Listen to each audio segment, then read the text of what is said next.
আজকে বুঝতেই পারতেছেন যে কোন জায়গায় আইছি আর কি বিষয় নিয়ে কথা বলবো এবং আলোচনা করবো আপনাদের সাথে। দেখতেই পাচ্ছেন আমার পিছনে পর্যাপ্ত মনে হচ্ছে আম ধরছে। এই আমগুলো হলো আম রূপালী আম। এই আমগুলো হচ্ছে আম রূপালী আম। আমারই এক বন্ধুর বাগানে আইছি যে আমগুলো দেখবো, তার সাথে একটু মত বিনিময় করব, তার ফলন কেমন হচ্ছে বা আমের কন্ডিশন কি, আমের ভবিষ্যৎ কি, এই বিষয় নিয়ে আজকে আলোচনা করব আপনাদের সাথে। আর আপনাদেরকে একটু দেখাই, মানুষ বলতেছে আশপাশে আম নাই আম নাই, আল্লাহর রহমত। এই যে দেখেন কত আম ধরছে, মানে একটা গাছে যে এই পরিমাণ আম ধরতে পারে এটা না দেখলে কেউ বিশ্বাস করতে পারবে না আর কি। আল্লাহর কি এটা আর কি নিয়ামত যে আম কি ধরা ধরছে।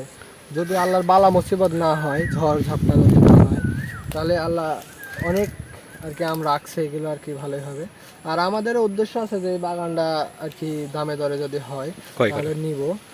এই আমগুলো হলো ফরমালিন মুক্ত, আমরা নিজেরাই করব যাতে বাইরের মানুষ খায় আর কি তৃপ্তি পায়, যে বুঝতে পারে যে এই আমটা কোনো ফরমালিন দেওয়া নাই, আসলে সুস্বাদু আম।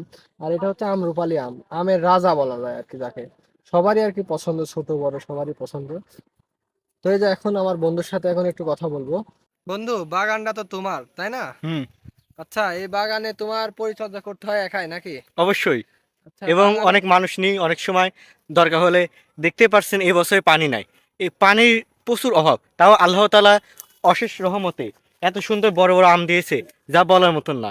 ঘুরে ঘুরে কয়েকটা আমি আম গাছ দেখা আপনাদেরকে। এই যে দেখেন আমগুলো দেখেন কত সুন্দর, আলহামদুলিল্লাহ। এই যে বন্ধু আসে এই গাছটা দেখাই, দেখো আল্লাহ কি পরিমাণ আম দিছে তাকে, তার রিজিকে। এই যে এগুলো সব রূপালী আম, কত সুন্দর আর কি। এই যে এই গাছটাতে আছে বন্ধু, দেখো এই গাছটাতে যদিও কম আম, কিন্তু অনেক সুন্দর আমগুলোর কন্ডিশন আর কি। এই যে কত সুন্দর, কত সুন্দর আমগুলো।